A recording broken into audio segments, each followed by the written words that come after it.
ہادیو رہنما ہمارے علماء، ہو کبھی درپیش جو کوئی مسئلہ، پوچھ لے حاضر ہو ہم ان کی بارگاہ۔ الحمد للہ رب العالمین والصلاة والسلام علی خاتم النبیین، اما بعد فاعوذ باللہ من الشیطان الرجیم، بسم اللہ الرحمن الرحیم۔ الصلاة والسلام علیک یا رسول اللہ وعلی آلک واصحابک یا حبیب اللہ، الصلاة والسلام علیک یا نبی اللہ وعلی آلک واصحابک یا نور اللہ۔ مدنی چینل کے ناظرین، پروگرام دارالافتاء اہل سنت میں آپ کو خوش آمدید کہتے ہیں، مرحبا کہتے ہیں۔ اللہ رب العالمین ہم سب کو دین اسلام کے احکامات سیکھ کر سمجھ کر عمل پیرا ہونے کی توفیق عطا فرمائے۔ ہمارے پیارے رسول صلی اللہ علیہ وآلہ وسلم کا فرمان عظمت عالی شان ہے کہ جو شخص مجھ پر ایک مرتبہ درود بھیجتا ہے، اللہ اس پر 10 رحمتیں نازل فرماتا ہے، اور جو 10 مرتبہ درود بھیجتا ہے، اللہ تعالیٰ اس پر 100 رحمتیں نازل فرماتا ہے، اور جو شخص 100 مرتبہ درود بھیجتا ہے تو اللہ رب العالمین اس کی پیشانی پر یہ لکھ دیتا ہے کہ یہ شخص نفاق اور جہنم کی آگ سے آزاد ہے۔ سبحان اللہ، دونوں آنکھوں کے درمیان پیشانی پر یہ لکھ دیا جاتا ہے، اور یہاں تک فرمایا اسے قیامت کے دن شہداء میں کھڑا کیا جائے گا۔ اللہ پاک مجھے اور آپ کو کثرت کے ساتھ درود و سلام بارگاہ رسالت میں پیش کرنے کی سعادتیں عطا فرمائے۔ صلو علی الحبیب صلی اللہ تعالی علی محمد صلی اللہ علیہ وآلہ وسلم۔ ناظرین کرام، اس پروگرام میں آپ کے سوالات بطور خاص شامل کرتے ہیں، اول تاخیر ہمارے ساتھ شامل رہیں تو انشاءاللہ شرعی سوال جواب بہت کچھ ہمیں سیکھنے کو ملے گا۔ آج کے ہمارے پروگرام میں مہمان ہیں مفتی محمد کفیل رضا اطہاری صاحب، ان کو خوش آمدید کہتے ہیں۔ جزاک اللہ۔ کیسے مزاج گرا؟ الحمدللہ ماشاء اللہ۔ بڑھتے ہیں، ہمارے پاس کچھ ویڈیو سوالات بھی ہیں اور ہم دیکھتے ہیں ہمارے ناظرین کیا پوچھنا چاہتے ہیں۔ غلام مصطفیٰ اطہاری عرض کر رہا ہوں، مفتی صاحب سے میرا سوال ہے، کیا والدین اپنی بیٹی کو وراثت سے محروم کر سکتے ہیں اگر وہ خوشحال ہو؟ جی، وراثت کا تعلق پہلے تو اس کے ساتھ ہی بتا دیں، بیٹی ہو یا بیٹا ہو، اور کئی مرتبہ ایسا ہوتا ہے کہ جب بعد میں تقسیم کاری کرنی ہوتی ہے تو کہا جاتا ہے اس کو تو ضرورت نہیں ہے، فلاں کو بھی ضرورت نہیں ہے، فلاں کو بھی ضرورت نہیں ہے، اور پھر جو انہوں نے کہا کہ بیٹی کو کہ وہ خوشحال ہیں اپنے گھر میں، ٹھیک ہیں، تو کیا کہتے ہیں؟ بسم اللہ الرحمن الرحیم۔ دیکھیں، وراثت کا جو حقدار کوئی بھی شخص ہوتا ہے ترکے کے اندر، اس کا تعلق جو ہے وہ خون کے رشتے کی بنیاد پر ہے۔ اس صحیح۔ کا تعلق اس بات کے ساتھ نہیں ہے کہ کون مستحق ہے، کس کو حاجت ہے مال کی اور کس کو نہیں ہے، ہوں، اور نہ ہی اس بات کے ساتھ ہے کہ کون کتنا فرما بردار ہے، نہ ہی اس بات کے ساتھ ہے کہ کس نے والد کے ساتھ جو ہے وہ کام میں ہاتھ بٹایا ہے اور کس نے جو ہے وہ کام میں ہاتھ نہیں بٹایا۔ تو لہٰذا شریعت مطہرہ کے اندر جس کا وراثت کا حق بیان کر دیا گیا ہے، اس کا حق جو ہے وہ کوئی بھی ختم نہیں کر سکتا، اسے کوئی بھی محروم نہیں کر سکتا۔ تو بیٹی کا حق بھی اللہ نے قرآن میں بیان فرما دیا، بیٹے کا حق بھی جو ہے وہ بیان فرما دیا۔ تو بیٹی کو اگرچہ جو ہے وہ لوگ یہ سمجھتے ہیں کہ ہم نے جو ہے وہ اس کی شادی کر دی، شادی میں جہیز دے دیا، تو لہٰذا اب بیٹی کا وراثت میں حق نہیں ہے، تو یہ کانسیپٹ درست نہیں ہے، کیونکہ جس طرح بیٹی کی ہمارے معاشرے میں شادی جو ہے وہ ماں باپ کرتے ہیں، تو بیٹوں کی بھی شادی جو ہے وہ ماں باپ ہی کرتے ہیں۔ صحیح۔ ان کی شادی کے اوپر بھی جو ہے وہ اخراجات کرتے ہیں، اگر جو ہے وہ ادھر جہیز چڑھاتے ہیں تو وہاں پر بری کا جو ہے وہ سونا جو ہے وہ چڑھاتے ہیں، اور بہت ساری چیزیں جو ہے وہ زیورات کی بلکہ صورت شاید میں دیتے بیٹے میں ہیں، زیادہ خرچ ہو جاتا ہو۔ زیادہ جو ہے وہ خرچ بھی ہو جاتا ہوگا کئی جگہوں کے اوپر۔ تو بہرحال دار و مدار اس بات پر ہے ہی نہیں، صحیح۔ تو لہٰذا والدین کا محروم کر دینا بیٹی کو، یہ جو ہے وہ درست نہیں ہے۔ اور اگر بعض لوگوں کے ذہنوں میں یہ کہ جناب بیٹیاں جو ہے وہ ان کا کوئی تعلق نہیں ہے جائیداد سے، مال و دولت سے، تو یہ تو کفار کا جو ہے وہ کانسیپٹ اور ان کا نظریہ تھا کہ وہ جو ہے وہ بیٹیوں کو وارث نہیں قرار دیتے تھے۔ اسلام نے نہ صرف بیٹی کو بلکہ عورت جب بیوہ ہو تو بطور بیوی بھی جو ہے وہ اس کا حق دیا، بطور والدہ بھی اس کا حق دیا، اولاد نہ ہو تو بعض صورتوں کے اندر بطور بہن بھی جو ہے وہ اس کا حق دیا۔ تو لہٰذا اسلام نے عورت کو وراثت میں حصے دار قرار دیا ہے، تو لہٰذا اس بات کا خیال کرتے ہوئے جو بھی جس کا حق ہے وہ اس کو دینا چاہیے۔ اور محروم کر دینے کے معاملے میں صرف بیٹی نہیں، کسی کو بھی کوئی محروم نہیں کر سکتا۔ بعض لوگ وصیت کر دیتے ہیں کہ بھئی فلاں جو ہے وہ میرا نافرمان تھا، لہٰذا جو ہے میں اسے آگ کرتا ہوں۔ جی ہاں، بسا اوقات زندگی میں بھی آگ کر دیتے ہیں، اور بسا اوقات جو ہے وہ وصیت لکھ دیتے ہیں کہ بھئی میرے بعد اس کو کچھ بھی نہ دیا جائے۔ تو یہ بھی درست نہیں ہے، اور اس کی کوئی شرعی حیثیت نہیں ہے۔ اگر کسی نے یہ لکھ بھی دیا تو بھی بہرحال اس کے اس اولاد کو حصہ دیا جائے گا، اس حصے سے اسے محروم نہیں کیا جا سکتا، کیونکہ یہ حصہ آپ نہیں دے رہے کہ آپ اپنی مرضی سے جسے چاہے دیں اور جسے چاہے نہ دیں، بلکہ یہ حصہ اللہ پاک نے دیا ہے اور اسے قرآن میں بیان کر دیا، اور حصے بیان کرنے کے بعد یہ بھی بیان کر دیا تلک حدود اللہ، کہ یہ اللہ پاک کی حدیں ہیں، تو ان کو جو ہے وہ ہرگز نہ توڑے۔ تو لہٰذا بیٹا ہو یا بیٹی، کسی کو بھی اس کے حق سے محروم نہیں کر سکتے والدین، اور نہ ہی کرنا چاہیے۔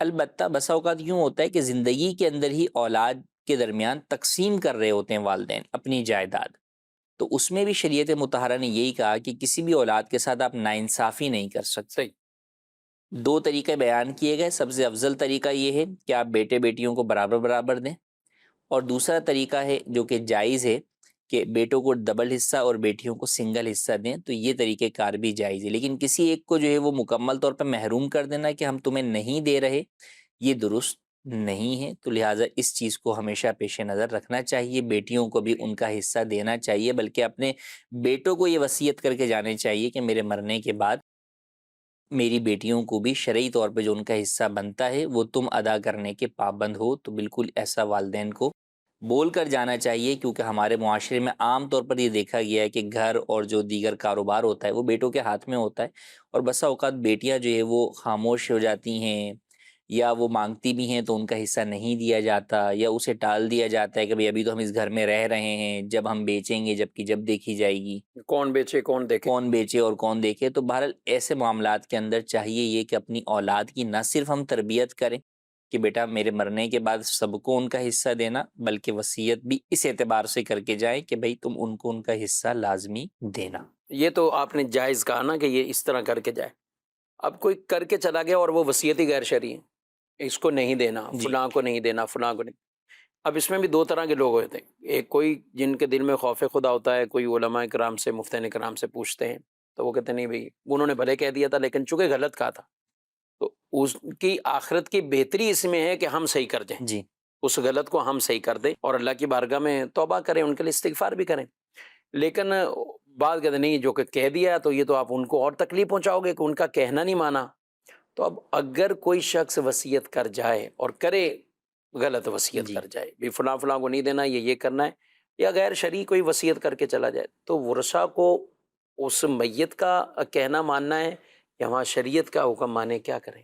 لازم ہے ایسی صورت کے اندر کہ ان کی وہ وصیت ہرگز نہ مانی جائے اور نہ ہی اس کے اوپر عمل کیا جائے، کیونکہ ایسی صورت میں آپ وصیت مانیں گے تو آپ بھی گناہ گار ہوں گے، اور اس شخص کو تو گناہ ملے گا ہی جو اس نے ناجائز وصیت جو ہے وہ کی ہے، کہ ایک حقدار کو اس کے حق سے جو ہے وہ محروم رکھنے کی اس نے وصیت کی ہے۔ تو بالکل ایسی وصیت نہیں ماننی چاہیے، اور اس سے میت کو تکلیف نہیں ہوگی، بلکہ آپ، کیونکہ میت نے تو لا علمی کے اندر وہ وصیت کی، اس کو مسئلہ پتہ ہی نہیں تھا تو اس لیے تو کر دی، لیکن جب آج دنیا سے وہ رخصت ہو گیا تو اب جب اس کی آنکھیں حقیقت میں کھلی ہیں تو اسے اب پتہ چل رہا ہوگا میں کیا وصیت کر کے آ گیا، کاش کسی طرح میں اس کو تبدیل کر دیتا یا کر سکتا، تو اب تو وہ کر نہیں سکتا۔ تو اب جب آپ اس کی اس وصیت پہ عمل نہیں کریں گے اور حقدار کو اس کا حق پہنچا دیں گے، تو یہ چیز اسے تکلیف نہیں پہنچائے گی، بلکہ یہ چیز اسے خوش کرے گی صحیح، کہ چلو یار میں نے تو غلطی کی تھی، لیکن میری اولاد نے میری اس غلطی کو برقرار نہیں رکھا، بلکہ اسے جو ہے وہ ختم کر کے درست کر دیا۔ لیکن اگر آپ بھی اسی وصیت کے اوپر غلط وصیت پر عمل کریں گے تو ان کو تو الٹا گناہ ہونا ہی ہونا ہے، آپ خود بھی جو ہے وہ گناہ گار ہوں گے۔ کئی دفعہ اس میں لوگ یوں بھی سمجھتے ہیں کہ بھائی ٹھیک ہے ہم بھی نہیں لے رہے، ان کو بھی نہیں دے رہے، ان کو اس لیے نہیں دے رہے کہ جناب جو ہے وہ منع کر کے گئے ہیں، ہم مسجد میں دے دیتے ہیں یا مدرسے میں جو ہے وہ دے دیتے ہیں۔ تو یہ کانسیپٹ بھی درست نہیں ہے، جس کا حق ہے آپ اس کو دیں گے، اس کو اس سے چھین کے آپ مسجد یا مدرسے میں دے کر آپ یہ سمجھیں کہ میت کو ثواب پہنچے گا، نہیں، بلکہ وہ تو اپنی الٹی وصیت کی وجہ سے گناہگار ہوگا اور عذاب میں گرفتار ہوگا۔ تو جو بھی آپ نے صدقہ اور خیرات بھی کرنا ہوتا ہے تو اللہ کی بارگاہ میں تو پاک مال قبول ہوتا ہے، کسی دوسرے کا جو ہے وہ ہڑپ کیا ہوا مال قبول نہیں کیا جاتا رب کی بارگاہ کے اندر۔ تو آپ نے صدقہ و خیرات اگر کوئی بھی کرنا ہے تو وہ اپنے مال سے کریں، آپ مرحوم کے مال میں جو کسی اور کا حصہ ہے اس میں سے نہ دیں. اچھا، اسی سے متعلق یاد آیا مجھے، جسے کئی دفعہ ایسا ہوتا ہے کہ بہت پرانے رشتوں کا کوئی حساب نکل رہا ہوتا ہے وراثت کے اندر. جی ہاں بالکل.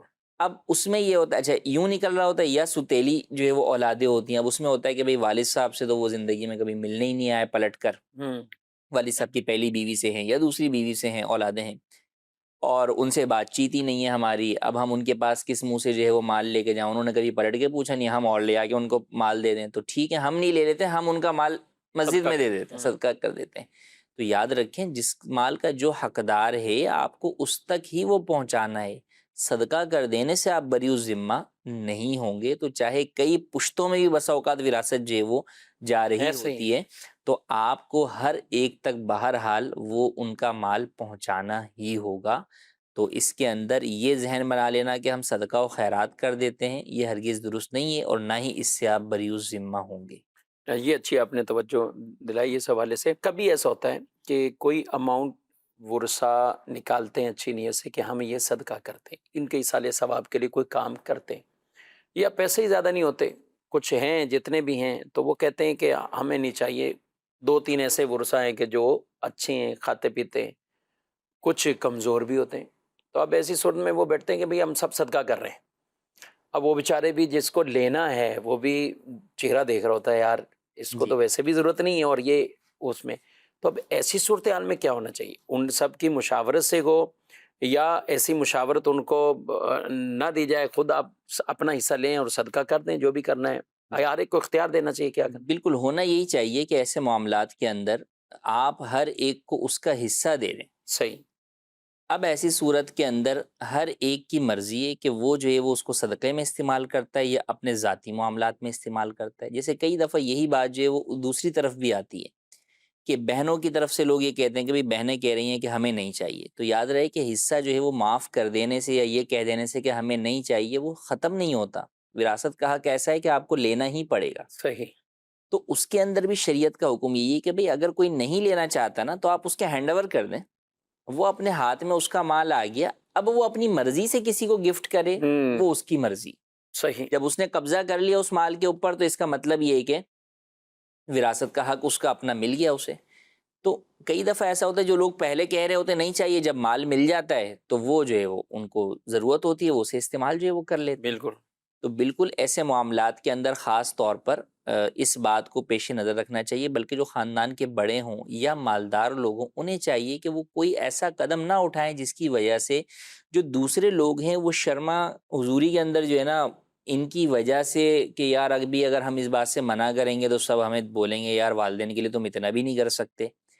تو وہ کوئی بھی ایسا قدم نہ اٹھائیں کہ جس کی وجہ سے لوگ جو ہے وہ مجبور ہو جائیں اس کام کو کرنے پر. تو صدقہ یا خیرات کرنا ہے تو خوش دلی والا معاملہ ہے، تو لہذا اس معاملے کے اندر انہیں چاہیے کہ وہ سب کو ان کی چیز دے دیں. پھر اگر انہیں بھی صدقہ کرنا ہے تو یہ بھی الگ سے جو ہے وہ اس کو صدقہ کر دیں. ضروری نہیں کہ آپ اعلان کر کے ہی جو ہے وہ صدقہ کریں.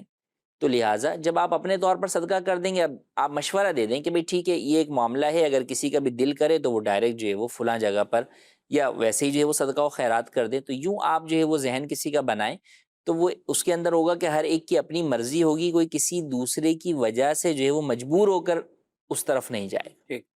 ماشاء اللہ. جی مزید سوال. میرا نام سید محمد انوار حسین گیلانی ہے. میں بہاولپور سے بات کر رہا ہوں. میرا مفتی صاحب کی بارگاہ میں یہ سوال عرض ہے کہ کیا مزارات کو چومنا چاہیے؟ عام لوگوں کی مزارات پر اور اولیاء کرام کی مزارات پر کیسے حاضری دینی چاہیے؟ جزاک اللہ خیرہ. عام لوگوں کی قبور پر، قبرستان میں، اور مزارات اولیاء کے، مزار ہوتے ہیں اولیاء کرام کے اور انہیں مزار کہتے ہیں. عام لوگوں کی، عام مسلمانوں کی، ان کو قبور، ان کو قبریں کہا جاتا ہے یا قبرستان کہنے. عام مسلمانوں کے قبرستان پہ جائیں تو اس میں حاضری کا کیا طریقہ ہو؟ دونوں طرح کیا فرمائیں؟ مزارات پر حاضری کا طریقہ یہ ہے کہ مزارات پر جب آپ حاضر ہوں تو مزار شریف سے یا جو مزار شریف کی قبر ہے اس سے 4 ہاتھ کے فاصلے پر کھڑے ہو کر فاتحہ آپ پڑھیں، ایصال ثواب کریں انہیں، اور پھر ان بزرگ رحمۃ اللہ علیہ کے وسیلے سے اللہ پاک کی بارگاہ میں جو ہے وہ آپ دعا کریں، اور مزار کو چھوئے بغیر چومے بغیر جو ہے وہ آپ واپس پلٹ آئیں. یہ ہے درست طریقہ.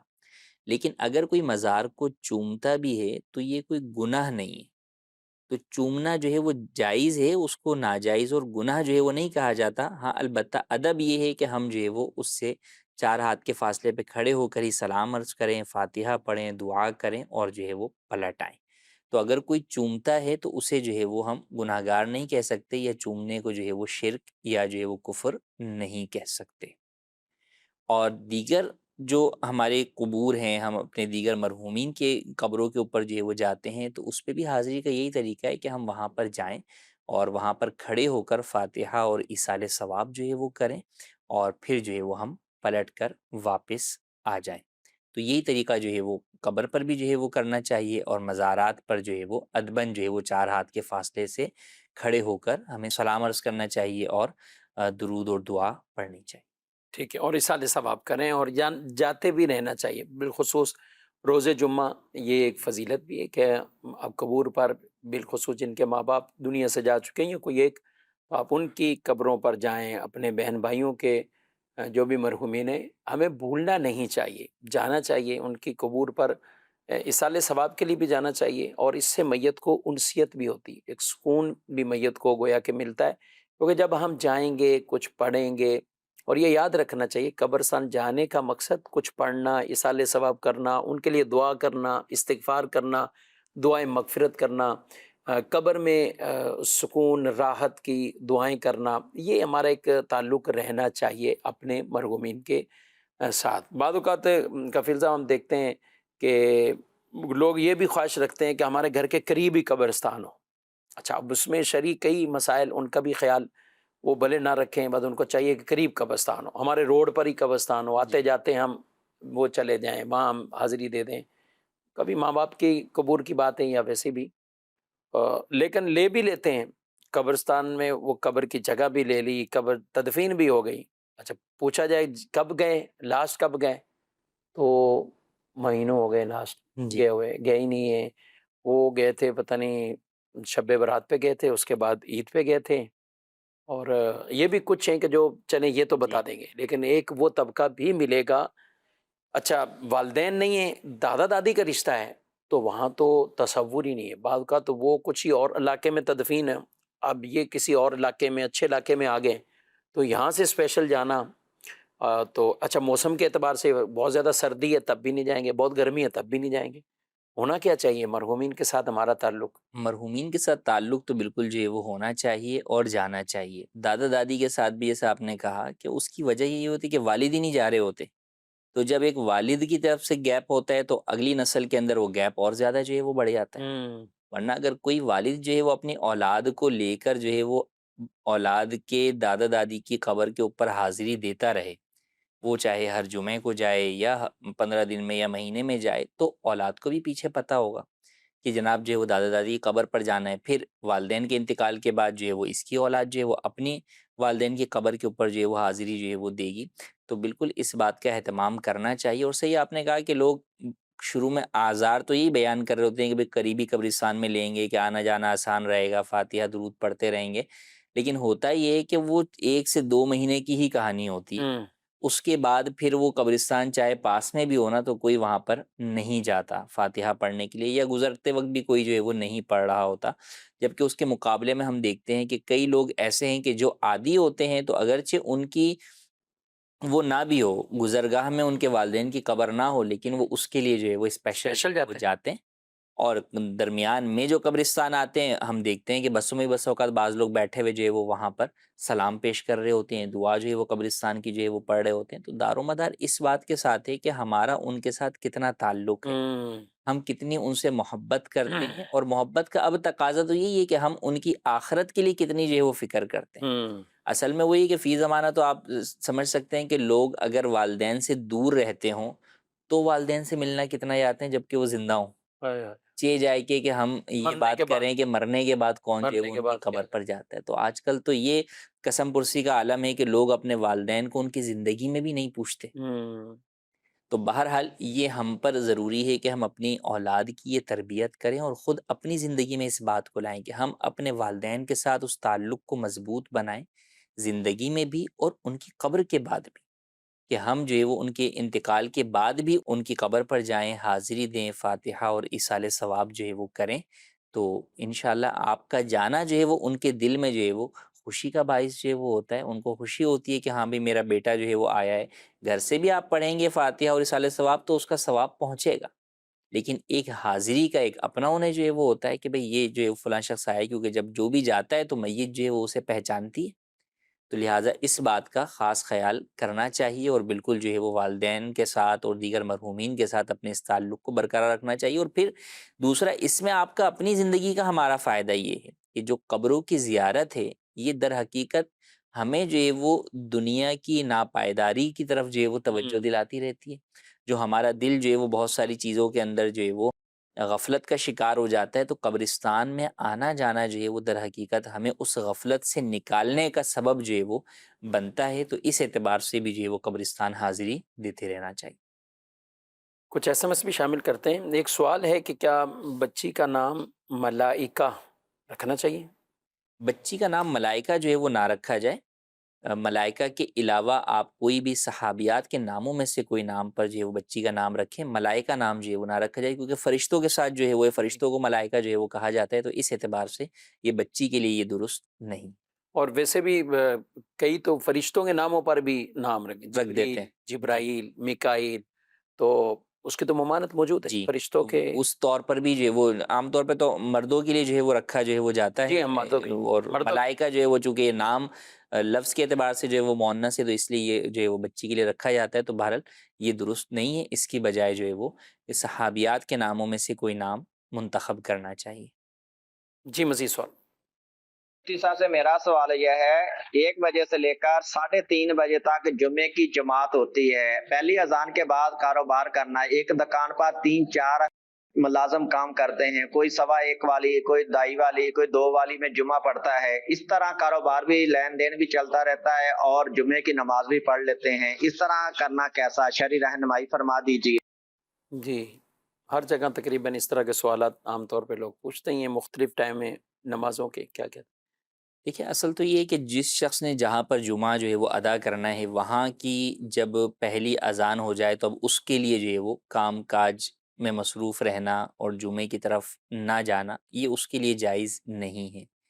تو اب اگر کسی شخص نے الگ الگ، ایک دکان پہ کام کرنے والے 4 افراد نے الگ الگ مساجد میں جو ہے وہ جانا ہے، اور وہ اپنے اعتبار سے جس نے جس مسجد میں جانا ہے وہ وہاں کی اذان اول کے اعتبار سے کاموں میں مصروف ہے کہ جب وہاں کی اذان اول ہوگی تو میں کام کاج چھوڑ دوں گا، تو فی نفسی اس اعتبار سے تو یہ چیز جائز ہے کہ وہ گناہ میں مبتلا نہیں ہوگا. لیکن بہرحال اوورآل مجموعی طور پر ہم دیکھیں تو لوگ یہی سمجھیں گے کہ یار دیکھیں یہ دکان ہے، دکان کے ساتھ مسجد ہے، مسجد میں جماعت ہو رہی ہے یا اذان ہو رہی ہے، لیکن یہ سب دکان کھول کر بیٹھے ہوئے ہیں.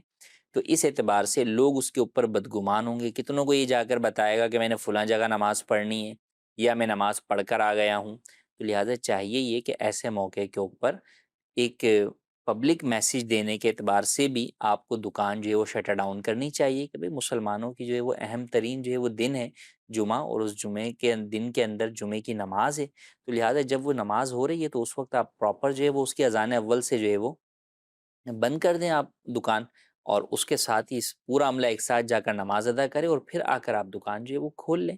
تو اس طرح سب جو ہے ویسے بھی کھانے کے لیے بھی وقفہ ہوتا ہے اور بھی بہت ساری چیزوں کے لیے وقفے اور بندی کرتے ہیں تقریباً، اور بندی کرتے ہیں. تو لہٰذا اس میں بھی اسی بات کا اہتمام کرنا چاہیے کہ ون ٹائم جو ہے وہ بند کریں نماز کے ٹائم پر، اور سارا عملہ جو ہے وہ پھر اذان اول سے لے کے نماز کے اختتام تک جو ہے وہ نماز کے امور میں مصروف رہے اور پھر اس کے بعد ہی دکان کھولی جائے.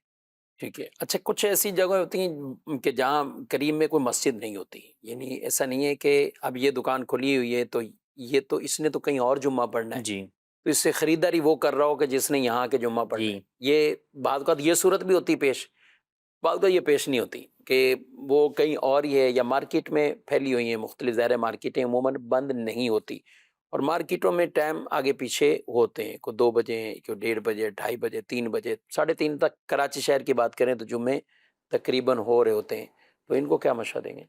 دیکھیں اس کے اندر تو یہی ہے کہ کوشش تو یہی کریں کہ ایک ٹائم میں آپ بند کر لیں دکان جو ہے وہ اور اس کے بعد پڑھ لیں. لیکن جہاں واقعی ایسا ہے کہ وہاں تہمت کا بھی اندیشہ نہیں ہے، لوگ بھی اس کے بارے میں بدگمان نہیں ہوں گے، یہ بات وہاں معروف ہے کہ بھئی نمازوں کے اوقات جو ہے وہ الگ الگ ہیں، اور قریب میں کوئی مسجد بھی نہیں ہے، اور ان کو جہاں نماز پڑھنی ہے وہاں کی اذان اول بھی دیر سے ہونی ہے، تو پھر ایسی صورت کے اندر یہ اگر اپنی دکان کھول کر بیٹھتے ہیں تو یہ گناہ گار نہیں ہوں گے، جبکہ ان کے گاہک بھی وہی ہوں کہ جو اذان اول کی وجہ سے جن پر جمعے کی سعی واجب نہ ہوئی ہو۔ احکامات ہیں بہرحال، ان کے ہمیں خیال رکھنا چاہیے، اور ظاہر ہے اس میں بدگمانیوں سے بھی بچانا ہے۔ اور دوسری بات اہم ترین کہ آپ بھلے نیت کر کے بیٹھے ہوئے ہیں کہ 3 بجے میں نے جمعہ پڑھنا ہے، لیکن آپ جہاں بیچ رہے ہیں جو کچھ ہیں تو وہ لوگ وہ ہیں کہ جو یہاں پڑھنے جا رہے ہیں، کچھ جمعے کے لیے جاتے ہوئے راستے میں خریداری کر رہے ہوتے ہیں۔ اچھا، کچھ مسجدوں کے باہری عطر والے، ٹوپی والے، مسواک والے بیٹھے ہوئے ہیں، اذان اول ہو چکی ہے، تو یہ مسئلہ انہیں بھی یاد رکھنا ہے کہ خرید و فروخت تو اب بھی نہیں کر سکتے آپ، لیکن وہ نارمل بیچ رہے ہوتے ہیں، بیچنے والا بیچ رہا ہوتا ہے، خریدنے والا خرید رہا اس ہوتا ہے، وقت عطر جو ہے وہ ایسے وقت اور پر یہ لوگ خرید رہے ہوتے ہیں کہ اور وہ جمعہ پڑھنے جا رہے اس ہیں، کو نیت بھی یہی کر رہے ہوتے ہیں کہ یہ ایک اچھی نیت، ثواب اچھا کام ہے، اچھا کام جمعے کر کے رہا لیے ہوں۔ جو ہے وہ ان کو عطر بیچ رہا ہوں۔ تو یہ چیزیں پہلے سے لے لیں، بالکل عطر استعمال کرنا، عطر جمعے کے دن خاص استعمال کرنا، دوسروں کو بھی لگانا اچھی بات ہے، لیکن یہ کام پہلے سے کریں۔ ہمیں اصل دین کے احکامات کی وہ پہچان، معرفت بھی ہونی چاہیے کہ یہاں یہ عمل شرعی طور پر درست ہو رہا ہے یا نہ درست ہو رہا ہے، ناجائز ہو رہا ہے، کیا ہے۔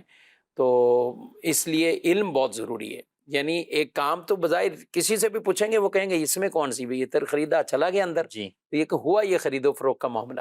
تو اس لیے ان چیزوں سے ناظرین اپنے آپ کو احتیاط بھی رکھنی ہے، اور الحمدللہ دارالتعلیم سنت کے یہی مقاصد ہے، اور اس کے لیے آپ کو کئی آپ کے سوالات ہوتے ہیں جن کے جوابات آپ کو چاہیے ہوتے ہیں۔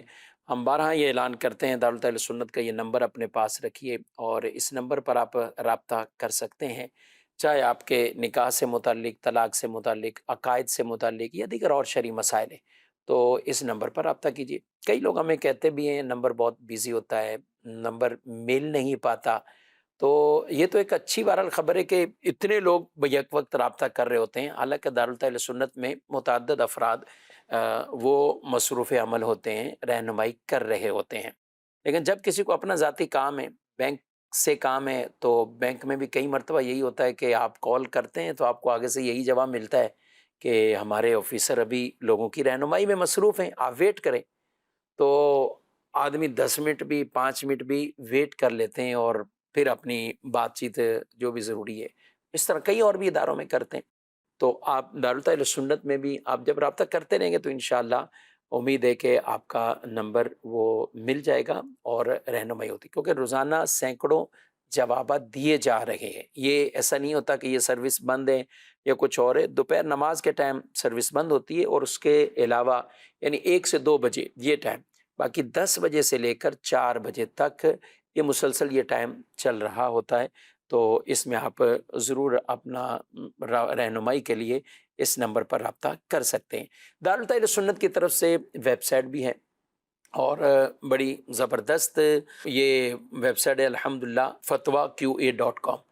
اب اس کے اوپر اگر آپ جائیں گے تو وہاں پر آپ باقاعدہ سرچ آپشن کے ساتھ فتاوی تلاش بھی کر سکتے ہیں۔ جی ہاں، دارالتعلیم سنت کی ویب سائٹ پر 10,000 سے زائد فتاوی جات، جوابات وہ اپلوڈ ہو چکے ہیں، اور اب تو الحمدللہ AI سرچ آپشن یہ بھی لائیو کر دیا گیا ہے، یعنی AI کے ذریعے تھوڑا اور سمارٹ اور تیز سرچ آپشن وہ دے دیا ہے کہ جس کے ذریعے آپ اپنے مسائل وہاں پر جا کر سرچ کر سکتے ہیں۔ تو انشاءاللہ اس میں سرچنگ میں بھی آپ کے لیے آسانی ہوگی، اور کئی جوابات آپ کے سامنے آئیں گے۔ اچھا، AI سرچ کوئی اپنا کوئی الگ سے AI نے جواب نہیں دینا، بلکہ دارالتعلیم سنت پر ہی جو فتاوی جات، جوابات اپلوڈ ہیں انہی میں سے ملتے جلتے آپ کو فتاوی یہ قریب ترین، یا تو وہی آپ کا جو تلاش کیا ہوا وہی، یا اسی کے الفاظ سے قریب ترین جو جواب ہوگا جو پہلے سے اپلوڈ ہے وہ آپ کے سامنے آ جائے گا، اور یوں آپ بھی علم دین سیکھ لیں گے۔ کیا کہتے ہیں کفیل صاحب یہ AI سرچ آپشن کے حوالے سے؟ جی، جوابات کو آپ سرچ کرتے نا، بسا اوقات جیسے کوئی ایک حرف ہم سرچ کرتے تھے پہلے، ابھی بھی آپشن تو موجود ہے، دونوں آپشن ابھی بھی موجود ہے، نارمل سرچ کا آپشن بھی موجود ہے، آپ کوئی ایک لفظ جو ہے وہ سرچ کرتے ہیں۔ اب مثال کے طور پہ آپ نے جو ہے وہ یہی لکھ کے سرچ کیا کہ بھئی مہندی، تو اب میرے خیال سے مہندی جن فتاوی کے اندر ہوگا وہ شاید جو ہے وہ 100 کے قریب فتاوی آپ کے سامنے آ جائیں۔ اب آپ کو ان 100 میں دیکھنا ہے کہ یار میرا مطلوبہ فتویٰ کون سا ہے، جی ہاں، اور اب آپ نے ڈائریکٹ یہ لکھا کہ بھئی کیا مہندی لگانا سنت ہے، پورا ایک جملہ لکھ ایک دیں. پورا جملہ آپ نے یہ آپ اے آئی سرچ والا آپشن کلک کریں گے اور اس میں لکھ دیں گے تو اب وہ صرف اس سے متعلقہ جو جواب ہوگا نا وہ 2 یا 3 ہوں گے تو وہ صرف وہ سامنے جو ہے وہ لا دے گا. جی اگر کسی بھی چیز میں ایسا ہوگا کہ نہیں ہوگا تو وہ نہیں بھی لائے گا. ہاں بالکل ایسا. ٹھیک ہے لیکن آپ کا مطلوبہ جواب ہاں نہیں. آپ کا مطلوبہ جواب جو ہے تو اس سے یہ فائدہ ہے کہ کئی دفعہ آپ ایک حرف سرچ کرتے ہیں یا 2 حرف سرچ کرتے ہیں تو وہ بسا اوقات بہت سارے فتاوا میں ہوتا ہے تو وہ چیز سامنے آ جاتی ہے لیکن آپ کے لیے پھر اس میں سے ڈھونڈنا الگ مسئلہ ہوتا ہے. تو یہ آپ کو آپ کے جواب کے قریب ترین جو ہے وہ پہنچا دیتا ہے تو اس کے یقیناً جو ہے وہ فوائد حاصل ہوں. ماشاء اللہ. تو ضرور وزٹ کیجیے ناظرین کرام اور یہ مقصد یہی ہے کہ دینی شرعی احکامات وہ آپ تک پہنچائے جائیں اور الحمدللہ دارالتعلیم سنت کا یہ ڈپارٹ مصروف عمل ہے. تحریری فتاوی جات کا سلسلہ جاری ہے. ٹیلی فون کے ذریعے رہنمائی. ویب سائٹ کے اوپر بھی سوال پوچھنے کا آپشن موجود ہے. آپ ویب سائٹ پر بھی سوال پوچھ سکتے ہیں اور اپنا سوال سبمٹ کیجیے. آپ کو 2-3 دن کے اندر دوبارہ ای میل کے ذریعے تحریری طور پر وہ جواب بھی مل جائے گا. اللہ کرے ہم علم دین سیکھنے والے بنیں. اب اس دور میں ذرائع بہت عام ہو چکے ہیں. ہمیں بس آگے بڑھنا ہے. علم سیکھتے بھی رہیں اور اپنے علم پر عمل بھی کرتے رہیں. اللہ تعالیٰ مجھے آپ کو علم نافع کی دولت عطا فرمائے. پروگرام کا وقت اپنے اختتام کو پہنچا ہے. آپ سے اجازت چاہتے ہیں. فی امان اللہ. ہادی و رہنما ہمارے علماء ہو کبھی درپیش جو کوئی مسئلہ پوچھ لے حاضر ہو ہم ان کی بارگاہ.